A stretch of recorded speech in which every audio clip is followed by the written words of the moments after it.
What is up, Nerds Nation? Welcome to the F and Nerds podcast, episode 16. Thank you guys for joining us. Before we get started, you might notice there's a few things that are different. One thing is we have our prototype shirts going on. Nerds Nation, baby. Nerds Nation. Yeah. So once we kind of lock down our t-shirt distributor, we're gonna start pushing these babies out. We got the stickers pretty much intact right behind your laptop. Right here. So stickers, shirts. And then you guys also might know that there is a new banner here. It's like that, you know that Will Smith gif? Yeah. When he's like... I'm trying not to get cut off by it, but it's here and it's here. Right here.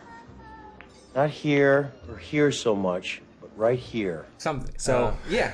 Right? No, from where I am, it's like it's here. Yes. Yeah. Designed by yours truly, Mr. By Martin the Moreno. production team.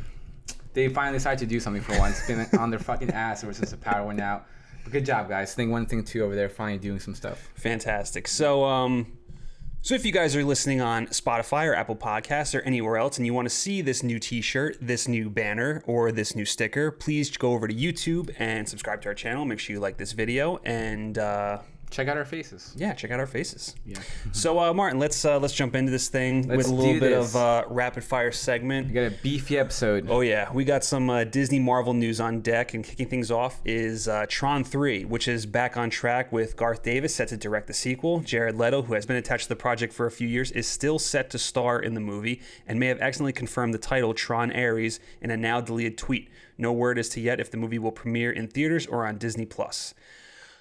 So this kind of just goes back to the rumors we heard, and now they have a director, so it looks like it's going to move forward. I guess there was conflicting reports whether or not it was going to be on Disney Plus or if it was going to drop in theaters.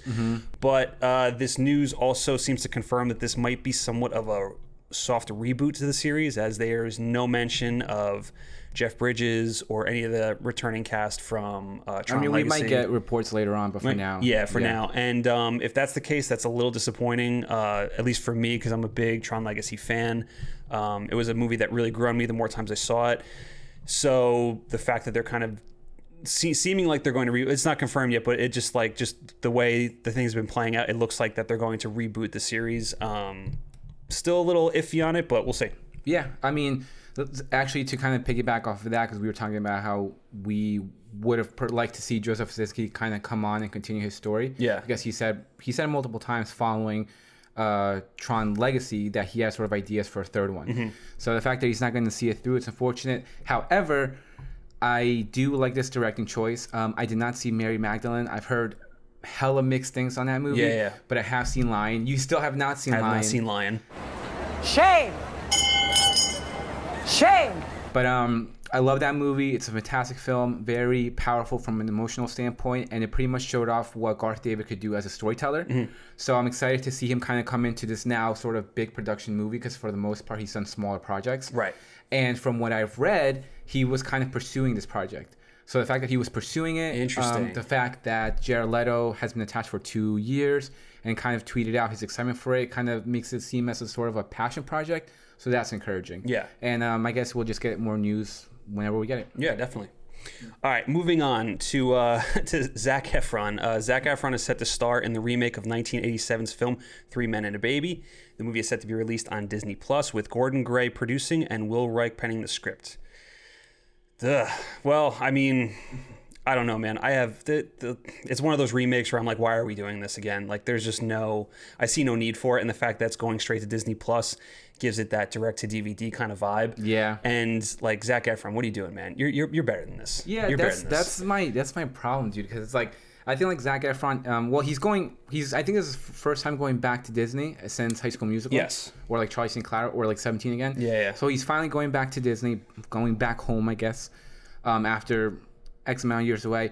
But yeah, I think Zac Efron is a good actor. I just don't think the guy creatively picks good projects. Yeah. Which is also interesting because he's been attached to like high profile names, like Greatest Showman with Hugh Jackman, the God Awful Baywatch with like The Rock. And then he did the Neighbors movies. Not even that. The other one that was on Netflix. Yeah, the shockingly when he played Ted Bundy. Yes. Evil, shockingly wicked, whatever the fuck the title was called. It was a ridiculous title. Yeah, but like, so he has talent. And he's had moderate success from like the Neighbors movies. Greatest Showman wasn't critically wasn't received that well, but financially made a lot of money. And people love that movie. And it's got a big following. Yeah. Exactly. So the guy's had somewhat success, but I just think I don't know. I feel like I like the fact that what he did with like Beach Bum, like, because that I think was this might be an unfair comparison, but when you think of sort of Ryan Gosling, he was also like a Disney child star. He kind of went into that sort of romantic comedy route with The Notebook, but he broke away from that. He pursued these sort of smaller story-driven films, and kind of allowed him to grow as an actor, kind of explore different acting abilities. And I just don't think he's really done that. He's had some small roles like Disaster Artist, like The Beach Bum, with the Ted Bundy movie. Even though the movie was not good, I thought he was good in it. Right. So I would have much rather like to see him do that, push more boundaries, explore some more of these smaller story-driven movies, get out of that sort of romantic, need wedding dates, the awkward moment, like get away from that bubble, get away from that stigma, and show off what you can do. Right. I don't know if he needs a new agent or what. It could also be that he's just not interested in doing stuff like that. It could be that too. I think we always wonder about these actors and like the projects that they pick, and it's like, why are they doing this? Why are they doing it? They have so much talent, and it could just be that personally they just have no desire to do anything other than what seems fun to them. Yeah, you know what I mean. Comes in, does his standard shit, cashes the checks, and goes home. Right. I mean, that could be it. That's right. And I haven't seen his show that's on Netflix where he like travels around the world, but I heard mixed things on it. I know that's another thing that just to me just seems like why are you doing that? I think he just wants to have fun. I honestly think that's what it is. I just think he's more interested in having a good time than he is. Like, I just think that dude's talented. He can do a lot more. Yeah, no, because I think a lot of people still, like we were saying, put him in that sort of High School Musical Disney bubble, and I think he's moved. I think he showed off that he can do much more than that. So it's like, why are you going back to Disney and doing this movie where you can possibly do more sort of Ted Bundy, Flicker from Beach Bum type of roles, disaster type of roles? So I don't know, but it's on. We don't know. I know. So we'll just leave it at that, I guess. All right, let's move on to a little bit of Marvel news. According to a report from Esquire and Maxim magazine, the title for the upcoming Spider-Man movie starring Tom Holland is said to be Spider-Man Homesick. The upcoming Marvel Studios and Sony Pictures is set to start production later this year and is scheduled for release date next year in December of 2021. Yeah, it's an awful title. It's an absolutely terrible title. We were discussing like the idea behind it. It looks to be that, I mean, we've heard rumors, I think, since Far From Home came out that Kraven is going to be the villain, and then I also saw something recently that it might be Scorpion as well, as kind of a dual kind of villain aspect.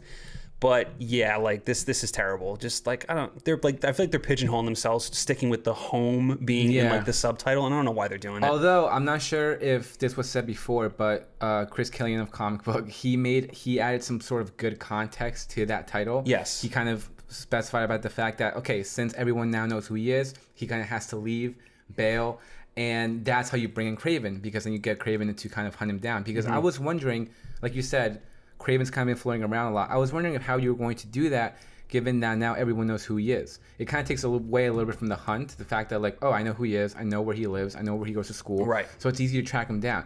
But if that is the case, now that everyone knows him, he has to fucking leave, then that's a kind of good way to bring in Kraven to go hunt him down. And since he's gone, he's homesick. Oh, it's so clever. But it is that notion, like a title within context to that notion kind of makes sense, but still, it's a garbage. I mean, title. It could be in context and make sense, but it could still suck. Exactly, as I'm saying, it's still whatever he has to like run away from home, like Spider-Man Home Run Away or some bullshit. I don't know, but like it's homesick. I know it's not good. Not great, Bob. It's not great.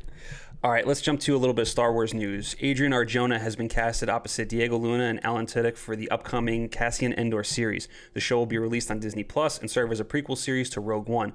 Tony Gilroy is attached to write, with Stephen Schiff serving as showrunner.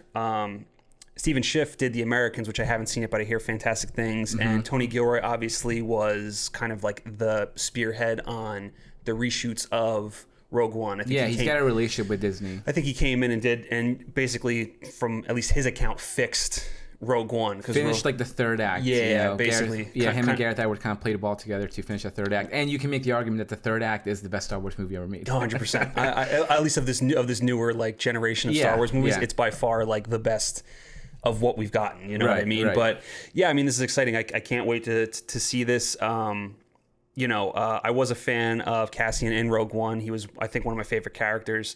And to see like what they're gonna do and how they're gonna like, I'm curious to see like what this is gonna really be like about.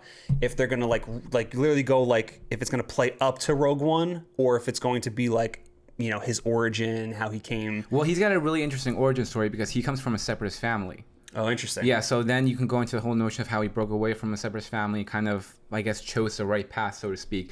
But to me, like, yes. I love this. Look, regardless of what you think of this sort of new regime of Lucasfilms and how they've handled these movies, regardless of that, because, I mean, let's be real, some of these movies have been shite. You're just like me. Trash! Star Wars has always had the notion of bringing in people of color. You know, you think of Billy D. Williams with Lando, Samuel L. Jackson with Mace Windu, and that's really continued over to this new series, obviously with John Boyega, Rosemary Tran, but Latinos are like in the forefront, and especially on like the Disney Plus series. Yeah, so we have Pedro Pascal leading The Mandalorian. We have now fucking Cassian Andor, Diego Luna, who played a major role in Rogue One, now getting his own show. We have obviously Oscar Isaac, who played a big role in the latest Skywalker Saga trilogy, and now we're adding Adriana Arjona. Is that how you say her name? I'm sorry. Adria Arjona. Yeah, so that is just super exciting to me. It does mean a lot. Like, it does matter. It fucking does matter, you know, seeing your people up there. And the little bit that I've seen from her so far, I've liked. Like, I liked her in Pacific Rim Uprising. Right. Even though I wasn't crazy about the movie. I liked her in Triple Frontier. We're not going to talk about Six Underground. I mean, she's good in Six Underground, but the movie's just terrible. I'm like erasing that movie out of my head. You know what's weird about that too is that Six Underground, which was just such a mess that like I couldn't even tell you if like the acting was good. You know what I mean? Yeah, like, that's just how much of a jumbled mess that movie was. It was literally just just jambalaya, and you just couldn't even like pick. Yeah, so I'm not even counting that, but. I'm excited to see what they're going to do moving forward, and it's just I love this notion that they're still continuing kind of pushing like people of color, especially Latinos, like in the forefront. Like, thank you Star Wars, thank you Lucasfilm, and that's kind of my take on it. And then the other thing too is that Cassian's obviously a spy. I am a spy! So like it'd be cool to see like a kind of like almost like an espionage kind of dealings in like the underground of like the Star Wars world. Yeah, and he doesn't. I mean? Yeah, like give me like that'd be really cool. To me, one of the pivotal moments, one of the biggest pivotal moments is in Rogue One when we first see Cassian Andor on that trading outpost in the Ring of Catherine when he meets with like his I guess it's like his like informant or something, and his arm's busted, and he's like I can't escape because of my arm, and he just fucking kills him. He just kills him. He's that like, moment you're like, all right, shit, like we're in this. So give me more of that. Give me more of just like, look, I'm a spy. There's no bullshitting. And seeing, and you get to see kind of like maybe over the course of the series how like his morals get like kind of twisted. Yeah, and like which we're definitely going to get out. Like I'm obviously kind of separating away from a separate family, and then we'll see like the growth and. K2SO, Alan Tudyk, like you said, is coming back, so that's exciting because their relationship is great. I do understand that this is a whole notion of like, why are we going back and revisiting characters that we already know when the universe is so vast? I get that, but I'm starting to get a little more excited for this because I did kind of have that idea at first, like, why are we doing Cassian Andor when we can be doing so much other stuff? Right. But I'm starting to get more and more excited, and Mandalorian's proven that they kind of have some good people involved in the television department. Yes. So yeah, that's also the other thing that people don't mention either is the fact like with like the Mandalorian and with this Cassian Andor series and hopefully with the Obi-Wan series is. Yes, we are revisiting certain characters that we've seen before, but it's the worlds that they live in that we get to expand upon because, like, you know, we've always been kind of stuck with the Skywalker saga in like this, you know, narrow view of the galaxy, and there's so much more to explore, and like each of these characters come from all different backgrounds, and they've gone through their own personal shit like throughout like, you know, the world. So to kind of see like these areas that they're in, like that's cool to me. Like I want to see more of that. Yeah, it's also to go back to another Rogue One moment when she's like when Jyn is captured on Wobani, I believe it's the planet, and you just get that stormtrooper like all dirty, just kind of like leaning. He's just done with his day. Yeah, he's like, I've had a long fucking day.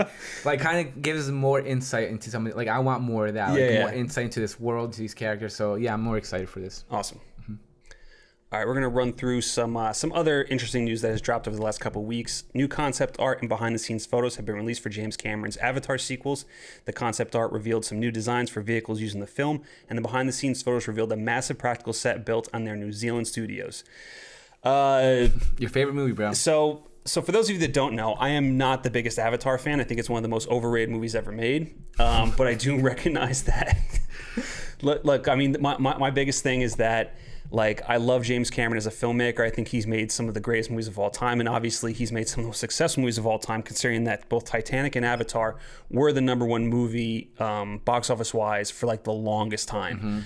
And you know, like, I love Aliens, I love the Terminator series, so it's disappointing to me. Abyss, like, yeah, it's just so much. Like, if you look at his resume, like, it's not that big, but just the movies he's made are just juggernauts. Yeah, and it's just upsetting to me, like, as a fan of him and his creative mind and the original movies that he's made, that he's basically spending the rest of his career doing Avatar movies.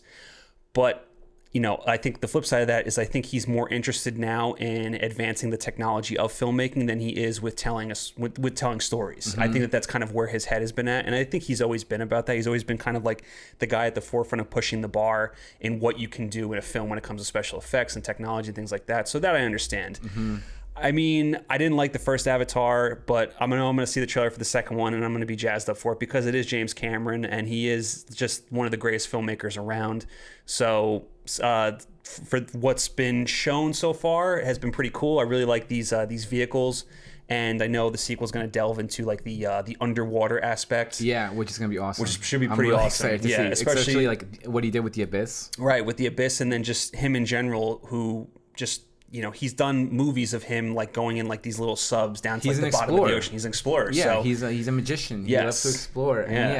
And like the one ship looks pretty much similar to like the flying vehicles we got from the first one, just like an underwater version. And then we have like the spider crab. It's like a crab kind of thing. Yeah, looking, which obviously is going to be used to like maybe explore like the ocean floor or something like that. And then the practical set, like you were saying, he does like to push a sort of visual boundaries, but he's also a big practical guy. Yes. If you think about what he did with the Aliens movies, the Terminator movies, and yes, I get it, that was a much different time then, but seeing this massive practical set and the attention to detail kind of gives me some like old school James Cameron going back to that practical notion, and that's also really exciting to see. So yeah, I'm with you. It is unfortunate that, you know, he's spending so much fucking time with these Avatar movies when he's done movies like True Lies, Aliens, like Terminator. Like, give me more of that. I know. But yeah, once that trailer comes out for Avatar 2, we know we know Cameron cuts some fucking great trailers. So he does. I'm like, we're like a little salty now. I like Avatar. Like, it's fine to me. But once that trailer comes out, I'm gonna be like, damn it, Cameron, why are you doing this to me? But yeah, I'm excited. All right, moving on to some news for Blumhouse. Elizabeth Moss production company Love and Squalor Pictures is teaming up with Blumhouse Pictures to develop a feature film from the upcoming Virginia Fietto's psychological thriller novel, Mrs. March, in which Moss will play the title role. I actually really didn't read up on this. What is Mrs. March about? It hasn't even come out yet. It hasn't even come out yet? No. So we don't even know like a plot. No, but from what I've read, Elizabeth Moss kind of read the whole book in one sitting, and then she made phone calls right away. She was like, we need to fucking do this. Yeah. I'm not the biggest Elizabeth Moss fan, but she does have a pretty big following. Like, I remember when we went to see Invisible Man. Like, there was tons. Yeah, there were so many people that were like, they were there for her. I think it's all because of The Handmaid's Tale. Yeah, that's got to be what it is. Yeah, but she obviously, I did enjoy her in The Invisible Man, and this kind of, like we said before, is kind of becoming her niche. These sort of like thriller movies, like between this, Us, Handmaid's Tale, which has like darker themes.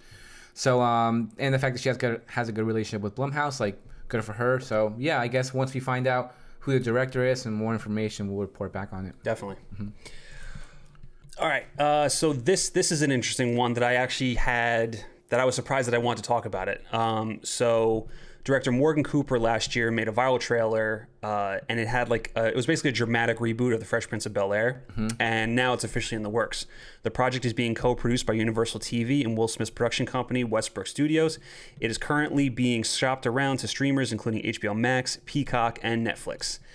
Yeah, so I saw this, and usually when it comes to like TV shows that are getting rebooted or kind of reimagined, it's normally like, why are we doing this? And I saw the same thing when this was announced. I saw people saying, why are we doing this? This is so stupid, blah, blah, blah. But I saw the trailer and I saw the kind of vibe and angle they were going for, and I was like, this could actually work. I think this could really like be something special, especially like if they find the right, you know, studio to kind of house this under, and like if they make it with the right people, I think this could be really good. I know like especially recently, like I saw like they did a reboot of, not reboot, I guess it's kind of like a sequel series to Saved by the Bell, and it looks awful. Or like Fuller House. Or I think they tried to do although I will say that some of the episodes of Fuller House that I watched, I did enjoy. I will be honest. All right. For the most part. But like, and then they tried to do Party of Five, which I know didn't work out too well. So Didn't they do Freaks and Geeks too? No, they never did. They didn't bring Freaks and Geeks back, which that would probably be pretty cool too, especially like for a modern take. But with this, I think it could actually work. I really think that having a modern spin on it and leading it to a more dramatic take on it, I think it's a good idea. Yeah, and just kudos to the dude, man. Like, that's the dream. That's the goal. Putting so much time and effort into something, have it be enjoyed by so many other people, and then picked up by like fucking Will Smith, right. and then your little vision becomes something huge. So that's the dream. The guy's living the dream. He did it. Yes. So good for him. And yeah, just kind of we rewatched the trailer again, just kind of freshen up.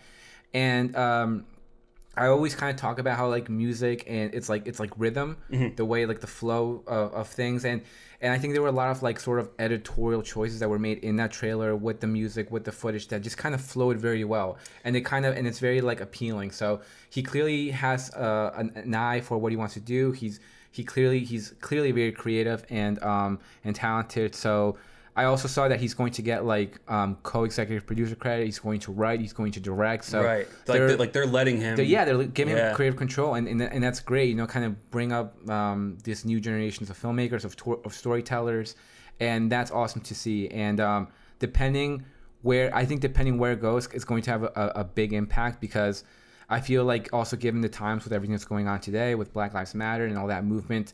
I just hope they don't get too. I don't think they're going to get too shy from like some of the subject matters, and I hope that they just find like the right, right distributor that's going to let them have sort of creative control. Right, and like I also don't think I actually think it's kind of had the opposite effect because of like the kind of climate that we're in right now and all the things that are going on.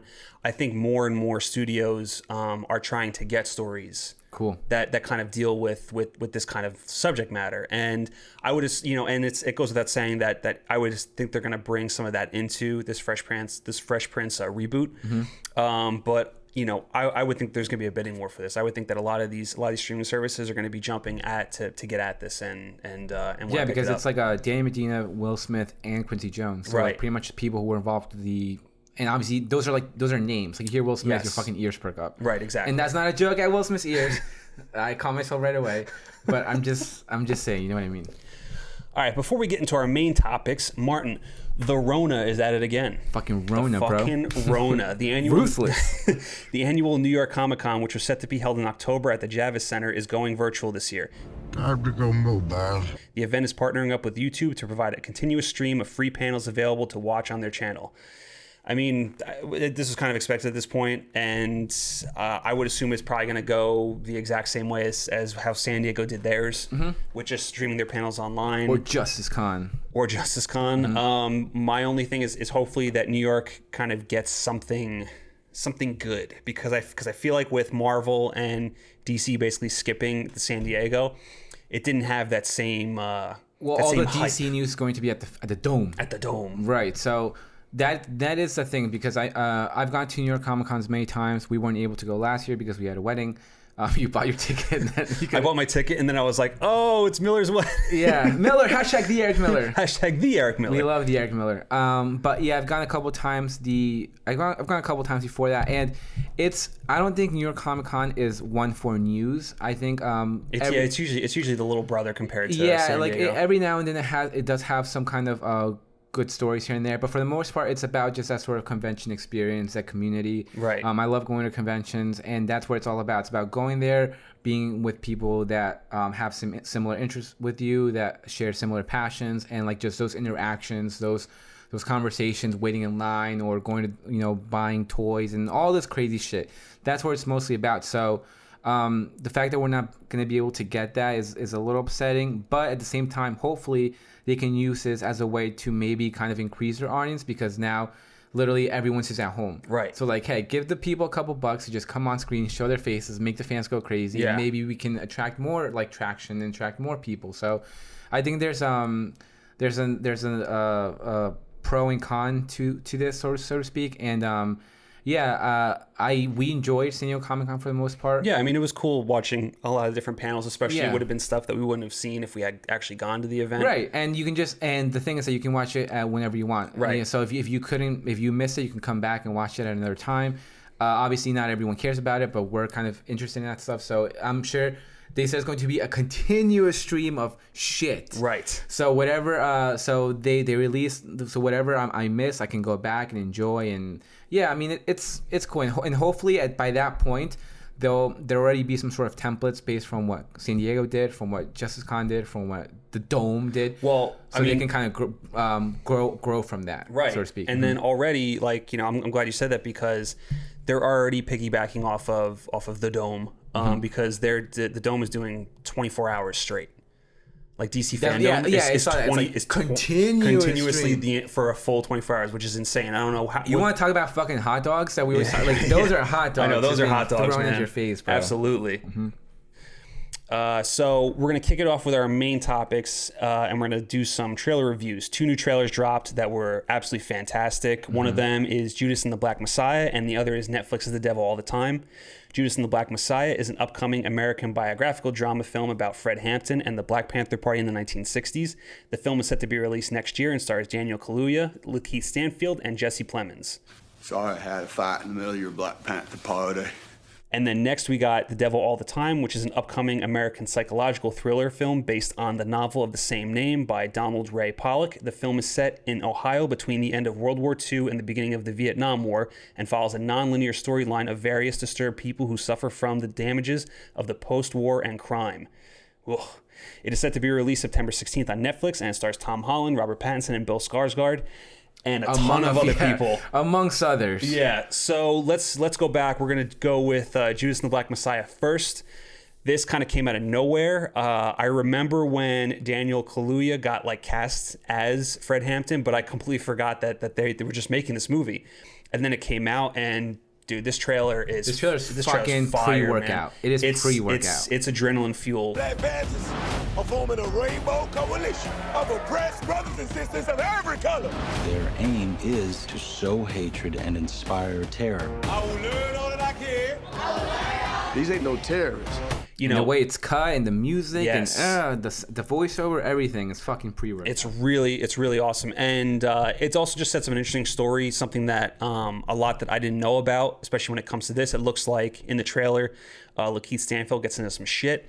Jesse Plemons catches him and is like, "Hey, I'm going to use you. You need to spy on. You're going to be my spy in this Black Panther Party." In the Black Panther Party. Yeah. But it's dope, man, and the thing that I love about it is I think both Daniel Kaluuya and Lakeith Stanfield, like, they're like up and comers. You know, this is a nice reunion from Get Out, which is really cool. And these guys, I think, have just been crushing it with each of the roles that they've been taking. And, you know, I think that they're destined for really big things, and I think this is just going to continue it. You know, if the movie lives up to the trailer, this kind of has Oscar written all over it. That's the thing. I mean, you can cut a good trailer to a bad movie. Well, that's the other thing. Like, so Warner Brothers especially is fantastic at cutting trailers, and they're even better at cutting great trailers for shit movies. And I got a little bit of Black Mass vibes from this trailer, because Black Mass, even if you remember, had some fantastic trailers. Yeah. And the movie, unfortunately, did not live up to the hype of its trailers. I did like Black Mass. I thought it had a fantastic Johnny Depp performance, but the movie was a little flat. And it didn't have like that heights and all that like I wanted the intimidating Johnny Depp moments were in the trailer. Exactly. So actually, yeah, it's a good point. So it kind of lost a little bit of it. You know, I hope that this isn't like that. You know, I hope that the trailer is a nice starting point for sure, and it gets me excited to see the movie. So I hope that this kind of has that same height. It's not going to be like that. You know why? Because fucking Lakeith Stanfield. That's why. I know. The guy is a stud. Projects. The guy is a fucking stud. I don't know if it's him or it's his agent or what, but the guy picks good projects. It kind of like we were talking about Zac Efron. Yeah. Of how he doesn't really pick the best projects for whatever reason. Yes. Lakeith Stanfield does. Yes. And he picks little projects here and there. Some are bigger, some roles are bigger than others, but he's always good, and majority of the time his movies are great. Mm-hmm. Even that movie, The Photograph, which the trailer was just garbage. I'm like, I did not care for this movie. I thought this was just him kind of coming in and cashing a check. Yeah. Like, you go ahead. Wait, did you see that? No, I didn't see that. But I have 2 friends who saw it, and they both actually enjoyed it. Really? And when they told me that, I was like, wait, what? So I actually went back and looked into it, and it got fairly good reviews. No, I did get good reviews when it came out. So that just, again, kind of is that notion. And like you were saying, this almost has like reverse Black Klansman vibes of how like a cop infiltrated the Klan. Yes. Now you have like almost a police infiltrated the Black Panther Party in this sort of way. So this trailer is fantastic. The movie looks fantastic, and I have no fucking doubt that the movie's going to be good because of the people involved. Because even Jesse Plemons is also one of those people who just picks good projects. He picks good projects. Yeah. It doesn't matter how big the role is. Right. He picks good projects, and he's always great in them. Yes. And Meth Damon, as we like to call him, except for Observe and Report, I'm not going to count him for that. That movie, he's hilarious in Observe and Report. Though. I hate that movie. If you go back and watch some scenes, though, he's fucking hysterical. Yeah, well, he's always That's great. What I mean. But yeah, this cast is fantastic, and I'm so dope for it. I'm so excited for this movie. I had, like you said, I totally forgot about it. I had no idea about it. You told me about the trailer. I don't watch trailers. Yeah, so you Nick try not to. Yeah, so Nick was like, "Come watch this trailer." Fucking watch this. I'm like, all right, put it on, and I was like ready to like fucking bench press right after that, man. It was awesome, and I'm excited for this. I'm also glad what you said about Lakeith Stanfield because, like, he's a guy who will take starring roles and he'll take supporting roles and. It was funny because like he doesn't have a really big role in Knives Out, but he stands out. He stands I wouldn't out, say it's a small role. I would say, but it's a prominent role. It's a prominent role, right. and it's one of those projects that you think because I think when you're, especially with him when you have that kind of talent and it's almost like, I'm going to take this project. It's not a big role, but like it's with Rian Johnson and it's with this amazing cast of people and he just feels it out. Yeah. Like if you were to take like Straight Outta Compton and Knives Out and Get Out, like you take a handful of his movies, probably no more than 40 minutes screen time, right? Like max. But he stands out in every single one. But he fucking stands out. Yes, yeah, I would agree. And we were just talking about the 1001 movies that you're gonna watch. The fact that Sorry to Bother You was on there is also a big credit to him because he's actually the lead in that movie. Yes. And that movie, as crazy as it fucking gets, movie. It is a wild movie, but I really enjoyed it. I really like it, and I think he's fantastic in it. And like you said, I think both him and Daniel Kaluuya just have a bright future ahead of him. Yes. The fact that he just hides his accent with no problem, like it's fucking crazy. Yeah. So I'm excited. I'm pumped. All right, now let's jump on to The Devil All the Time, which we've been hearing about for a All while. the time. All the time. Yeah, no, how about of all time?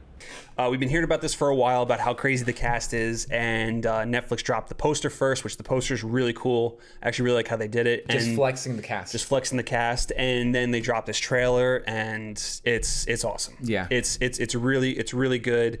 And obviously, going off of the plot, it's going to be a non-linear storyline. Which is always fun. And it's done right. if done right. Right. If done right. And it looks like just some of the things that I noticed. Bill Skarsgård is playing the younger version of Tom Holland's father. Tom Holland seems to be like he's kind of like he's going to be the glue of all these storylines. Because obviously it seems like it's centering on him. And it looks like he's getting ready to go to the Vietnam War, or he came back from it. Like I don't know what's happening, but it looks awesome. It does look awesome, and fucking Robert Pattinson, man, with that accent. Batman and Spider-Man in the same movie. I mean, come on. But yeah, that accent, because at first it was voiceover. I don't know if he did it intentionally to kind of show off. Maybe. But at first it's voiceover, and it's just like very genuine, real Southern accent. And then they cut to him speaking. I was like, what the fuck? But not even just a Southern accent. Like, that sounds like a Southern preacher. Like, it's like just like it. Blessed are they who hunger and thirst for righteousness. That ain't no preacher. He's as bad as they got on the damn radio. I was like, but then when you cut to him and you see that voice coming out of him, I'm like, it feels wrong. I know. I'm like, it doesn't feel like that's Robert Pattinson. Yeah. But Tom Holland, I feel like ever since he came on board with Spider-Man, he's kind of, I feel like he's blown up, but his movies have gone under the radar. Like he had like the Benedict Cumberbatch movie, like The Art of War or some bullshit like that. Right. He had like the voiceovers, Spy in the Skies, with Onward. He was doing like that Daisy Ridley movie. He was doing Uncharted. So a lot of the shit that he was like announced to do when he kind of like blew up on the scene has either like fizzled out, or it's had production troubles. Yeah, exactly. So this is kind of, aside from because you saw The Impossible, right, with Naomi Watts. That's where I first saw him, and he was great in it. She's great in that, yeah. And the movie itself was really good too. But this is kind of like our first time really seeing him voiceover aside, like outside of the Marvel Spider-Man sort of umbrella. Right. And he looks fantastic. I did not see Peter Parker at all. Nope. I didn't see Spider-Man or anything. Like, I just saw he really goes into this character, and I think that really makes me happy, because I think it's tough sometimes for these sort of MCU actors to kind of shake that off. Yeah. And the fact that he's able to do that so well. and really sell this character and almost like sell a trailer, so to speak, is like it's testament to him. Well, that's the other thing too, and I think you could say this about the entire cast. You know, when it comes to Tom Holland or Pattinson or Bill Skarsgård, oh my god, Jason Clarke, Riley Coe, Sebastian Stan. You know what I mean? Like it's you have all these guys who are really good at just playing characters, and I think that's the strength of this movie so far, is that they're playing these characters and you don't see these actors, you see the character, and that to me is one of the hardest parts, especially when you have bigger names. If you have like a sort of market for like this movie falls in a certain market, and these actors are the superstars of that market. Yes, like Riley Cuff, like you were saying, Sebastian Stan, Robert Pattinson, like it's almost like indie movies, right? But they're very smaller story-driven movies, and this is like almost like an all-star cast of like a indie movie, so to speak, and. I don't know if it's Coe or Cuff, whatever. Oh yeah, I'm not sure either. But I'm rooting for her. I love Riley Cuff. I think she's just kind of had some bad luck with some movies, and so I'm really hoping that she kind of stands out in this, and just the rest of the cast is just incredible. I can't wait for this. I mean, I'm definitely like I'm a big Jason Clarke fan. I think he's a little underrated, and I like most of the roles that he does. And then I also hope like we know. Like Holland should be great. Robert Pattinson's going to be great. But I hope this is also a nice standout for Bill Skarsgård, because I think he's a really good actor, and I don't want to see him kind of fall. Like I don't want Pennywise to be like the biggest thing that he does. You know what I mean? Right. Like, and that's kind of what like I'm afraid of, because if you look at like a lot of other like people that have played iconic like horror characters, that's kind of all that they've done. Yeah, you know what I mean? pretty So much, like I didn't want this guy to kind of fall by the wayside. You know, I think he's got a lot of talent. I liked him in Atomic Blonde for the part that he was in. Well, I've seen him in 2 other movies since then. He's been great. I saw him. Have you seen Villains? I haven't seen Michael Villains Monroe. yet. It's fun. It's a lot of fun. Yeah, it's really good. So he was great in Villains, and he was great in Atomic Blonde too. Yeah. So I think, I mean, obviously we're not like the general audience, but just I saw him in 2 other movies, and I thought that he completely shook off the Pennywise role. And when you think about how he first came on the scene to play Pennywise, remember everyone was like in a fucking uproar. Yeah. Like this guy, this kind of like pretty face, tall, model-looking dude. Right. And he just completely crushed it, man. Knocked it out of the park. Like he made Pennywise like an iconic horror villain. And even like the look, people were complaining about the look, but look, this is one of those things where you just have to trust the creator's visions, and obviously it played out. It worked really well, and he looks. That just shot of him going up to the cross with what fucking Predator was in the war, man. Like it was like skin. It was like a skin. I didn't know Predator wasn't like World War I or whatever, but yeah, everything about this trailer I really enjoyed. I got like it was like a mixture of like Kiss the Girls and like Zodiac, like all these different vibes that I got. So especially with like with the photography and everything. So I'm excited. Yeah. I'm really excited. And like you said, that poster was just awesome. Right. And the other thing I like is that's coming out really soon. It comes out middle of September, so like we don't have to wait too long for it. What else has that director done? Because they really sold his name, and they sold his name, and I meant to look it up before we did this, but I'm not 100% sure. But apparently, like obviously he's done some good stuff before. If they're like pushing his name at like, the forefront. I didn't get a chance to look either. A few moments later. Looking up the director, and literally I've not heard of these movies. He's done After School, The First Omen, Homemade. He did The Sinner and an episode of The Punisher. He did a movie called After School, Simon Killer, Pandora. I haven't heard of these movies. So, so we'll see. Yeah, we'll see. I mean, he directed Punisher and The Sinner, which are both like well-renowned shows. So, right. Yeah, I guess we'll see. All right. So let's jump onto some DC news, neither of which are good, which kind of sucks. But so Warner Media has begun a massive round of layoffs amid the coronavirus pandemic. The layoffs have affected hundreds of staffers, including high-level figures at DC Comics. According to sources, roughly 1/3 of the publishing company's editorial ranks have been laid off, as well as a majority of the staff at the streaming service DC Universe. Mm-hmm. So this is disappointing on a number of levels. One is that you have a lot of people losing their jobs, which like this is obviously a big problem throughout like, you know, the world because of this virus. But now you have it here and it sucks to see. You know, especially like, you know, I think, you know, I can say this for the both of us. If we worked at DC, we'd be fucking over the moon. You know what I mean? Yeah. Like it's like almost like a dream job. So to lose that is... I'm sure it was a dream job for a lot of people. That's what I mean. So to lose that has to be extremely disappointing. And the other side of this that's a little alarming is, and you told me this, I didn't even think of this, is that this could mean the death of comic books. I think it is. At least the beginning of the end, because it all started when DC broke away from Diamond Comic Distributors, which was the overseas distributor. Which was the overseas, and that's like the big guy. Did DC, did Marvel, like did a lot of stuff. And when they broke away, they said they were going solo. So you basically told me that this is like they're basically starting to make a push towards doing everything digital, and they're no longer going to do print. Well, I don't think it's a more...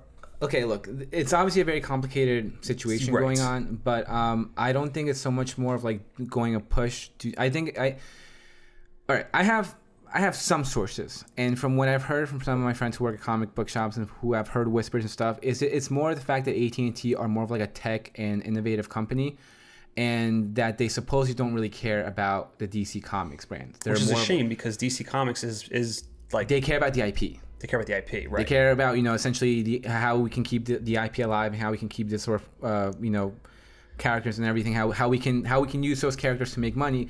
But in terms of publishing and comics, when you think of how, I guess like I don't really know the number so much of the market, but just the way it is a little diluted, so to speak. Like there are a lot of like storylines, and it kind of begs the question, like, out of these 40 lines that are going out, which one is creative? Which one's attracting people? Right. And then, you have all these sort of like reboots and annuals and variants, all these things that are sort of being into play, that are sort of trying to attract people and trying to boost sales, which is nice. But at the same time, it almost has like a counter effect, because then I can't fucking keep up. Right. There's almost too much that you can't. So then if there's what's the point of investing my time into these like 12-issue run? Then it's going to get rebooted. What's the point? Right. The only thing that I'll say to that is why I do agree with you.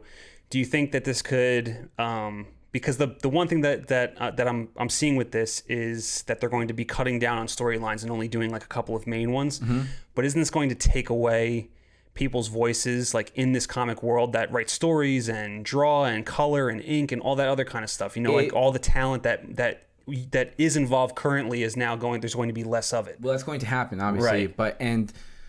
There's two sides to this. Yes, obviously that's the shitty part, that all these people are going to lose their jobs, and all storytellers aren't going to be able to tell some of the stories that they want. But at the same time, if you sort of focus on just X amount of stories, then maybe they can be better. Right. Then maybe you can have more creativity just involved into X amount of stories, and you can just kind of push that moving forward. So even though that is unfortunate, because the market right now is like, it is a little bit diluted and overwhelmed in terms of everything that's going on. Maybe if you cut it down, then you can tell better stories, so to speak. So there is a flip side to both. Right. I just think it's unfortunate, because this is just like the way the kind of world is. I'm also worried about like what effect this is going to have on like comic book shops.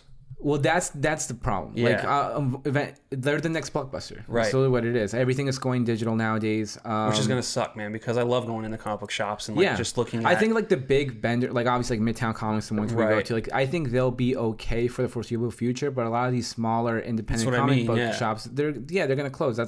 This has been in the making for a long time. I know they've had a lot of like it's been a slow thing. Yeah, that, and like, my more friends shops who have work been in closing. comic book shops, like they tell me that like pull lists have gone down, that sales have gone down from a physical aspect. But in terms of digital sales, they're still somewhat relatively okay, because it is that notion of like, okay, I'm in my couch, I can just pull up the comic book, I can buy it right then and there for the same price and just read it. Right. Rather than getting on the fucking subway for $3, going to the shop, picking it up, another $3, come home.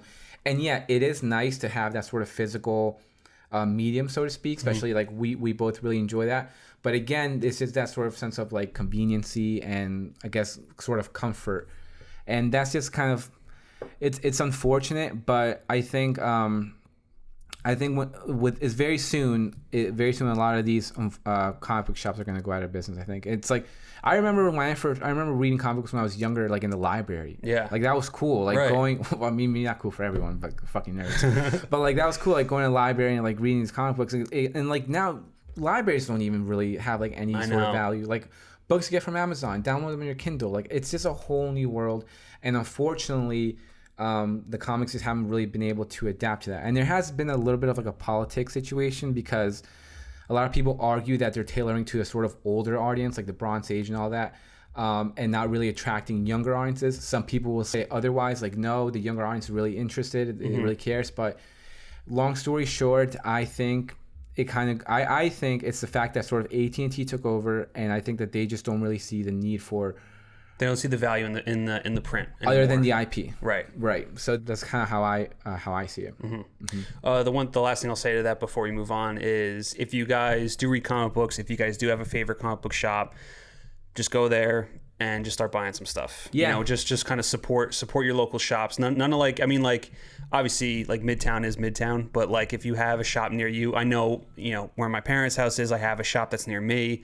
I plan on going there very soon and buying up a bunch of stuff and just support these guys, because like Martin was saying, you don't know how much longer they're going to be in business. Yeah, and I could be 100% wrong. Yeah. For all we know, they'll find new life at some point. But right. I've seen this sort of decline for a long time. And then the shop that was near here, remember, that closed. It closed, yeah. And that's where I was when Rebirth first launched. That's where I used to go to get my shit. Right. And then that closed about a couple months ago. Every now and then, I hesitantly check in on the store in Newark, New Jersey that I used to go to all the time, called Fortress of Solitude. It is a great store. It's near the Rutgers campus. So if you are in the area, definitely go and support them. It's a great place. And yeah, it's sad. It's unfortunate, but that's just the times. Yeah. Mm-hmm. All right, so while keeping on the subject of DC, actor Ray Fischer is back in the news as he took to social media once again to express more concerns over the troubled Justice League reshoots. The actor tweeted out the following: "During the LA reshoots of Justice League, Geoff Johns summoned me to his office to belittle and admonish my agent's attempts to take grievances up the proper chain of command. He then made a thinly veiled threat to my career. This behavior cannot continue." Accountability over entertainment, right? We really delved into this a couple weeks ago when he first brought these concerns to Twitter. So it's just a little bit more of a step into this insight. I know he came out and said that he can't go into specifics because he's still under like an NDA and he can get sued. But I think at this point he is just like, and I think you even said it, that he's basically out of Cyborg, and he's kind of has no more fucks to give, and he's just kind of like, now he's just bringing all this at the forefront. Mm-hmm. And look, at the same time, I applaud him for speaking out and kind of providing a platform for other people who can't possibly speak out, you know, like who have smaller voices. This kind of helps their voice be louder. And I applaud you. At the same time, you are making things a little bit uncomfortable for some other people, because Gal Gadot, Ben, all of them are going to be like barraged with questions. Right. Jason Momoa has a new movie with John Berg and Geoff Johns. Yeah. So for all we know, there could be some... You could potentially create some weird moments in the room. Right. So, but that aside, like, good for you. Speak your piece. I love Ray Fisher as Cyborg. He was my favorite part of that shitty Justice League movie.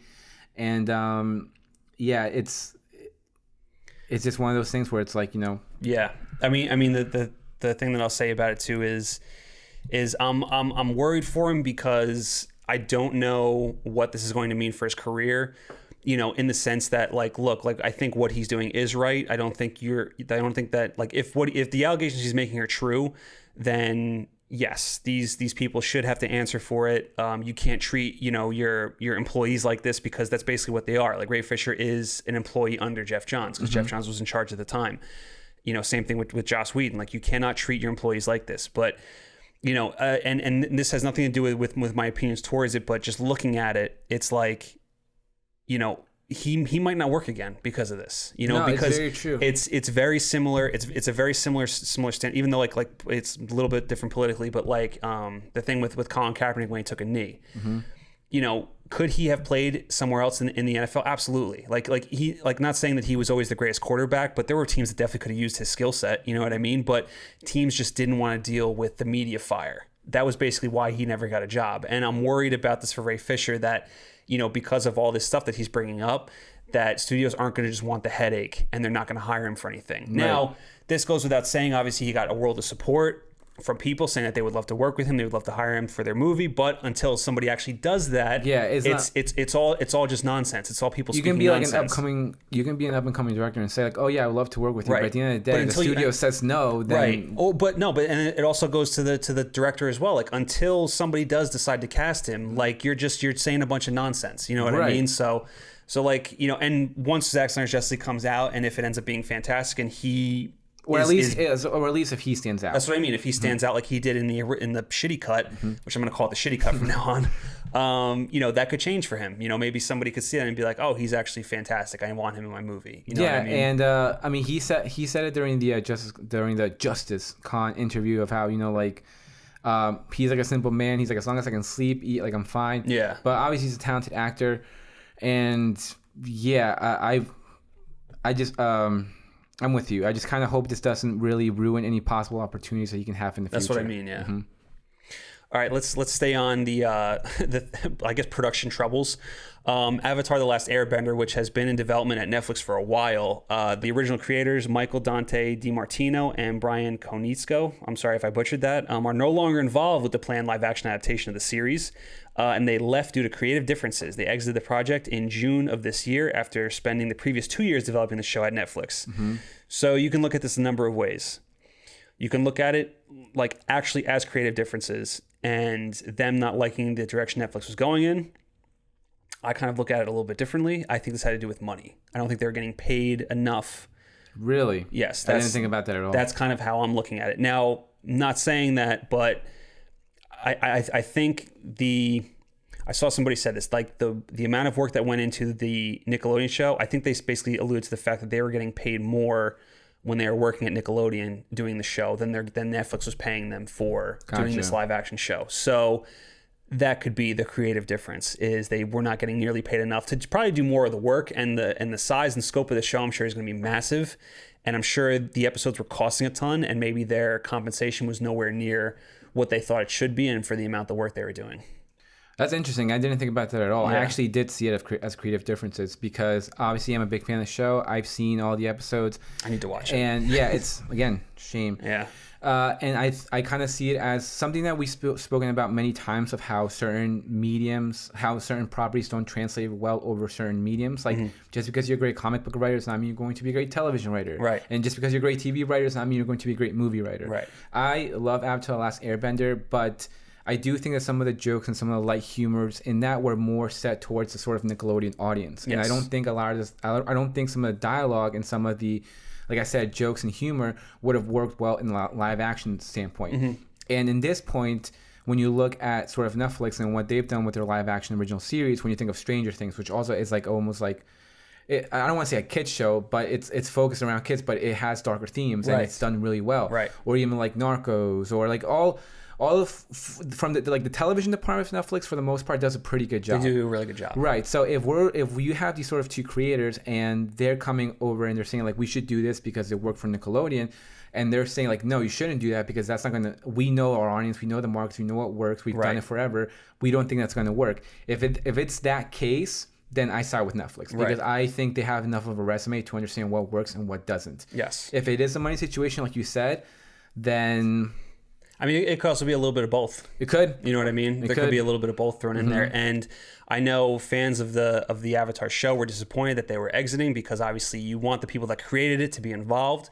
But at the same point, at what point do you get where you're just redoing the show in live action version? You know what I mean? So it's like maybe you do need somebody to come and give a different take on it. Like obviously I know that sounds really bad because M. Night Shyamalan did just that and it turned out horribly. But he stayed true to the characters. It just didn't. It was just not executed well. Right. That's what I mean. But like the same thing goes like for this. Like I think it all depends on who you get in there to take over as showrunners for the show, and I think that'll tell you how it's going to turn out. But I'm with you. Like if you look at Netflix's track record with their shows, not so much their movies, but with their shows, right? The TV department, it normally turns out really fucking good. So I know if you're disappointed that they left, I would say just wait and see. They even have like good scouts. They have good like I say scouts like almost like a sporting scout, but like when they see a show that gets canceled on television, they see the potential that it has, so they bring it over to Netflix. Right, and they bring it like back. Lucifer. Yep.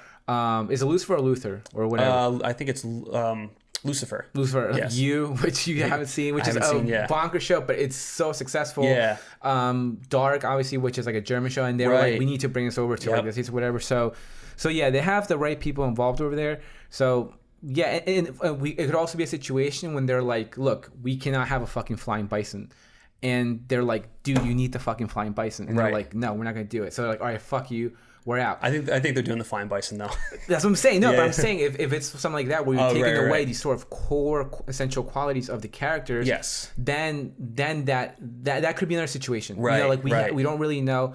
But the money situation is really interesting. I didn't think about that at all. I do think that there's some sort of the way I see it, I do think there's some sort of butting heads in regards to the creative approach of the show. That's kind of how I see it. Yes. Mm-hmm. You know, and it could also be a little bit of an ego thing too. You know, it's like the Avatar show was so successful. I 100% agree with you. And I think these guys could have came in being like, we know how this works, and you don't know shit. Yep. You know what I mean? They could have had that attitude. We don't know. We don't really know. To be honest, that was the first thing that I thought of. Yeah. When I first read this news, I'm like, oh my god, are they now? Because it found this sort of new audience on Netflix, so to speak, and it's just kind of blown up in the past couple months. I've gotten a lot more traction. Yeah.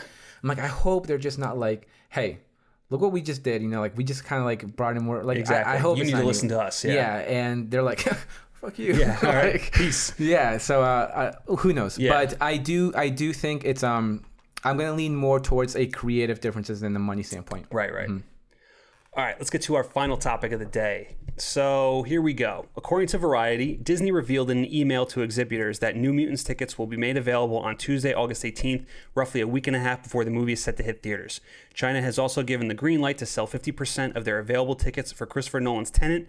Shortly after, AT&T CFO John Stevens was asked about WB's upcoming film slate during an investors conference, in which he admitted, "I am not certain where these are going to go," when referring to the upcoming film slate. Stevens added that further delays in some titles could happen. Stevens didn't mention any specific movies by name in his comments, but it is reasonable to assume that he's referring to Wonder Woman 1984 and Dune. So there's a lot to unpack here. One being that AMC, being one of the main theaters that are moving forward with reopening in August, it was recently announced too that they plan to reopen over 100 sites by, I think, August 26th, and I think roughly like 600 locations by like September 4th in time for fingers crossed Tenet. So fingers crossed. Obviously, in the area that we live in, we kind of get the short end of the stick because nothing is open.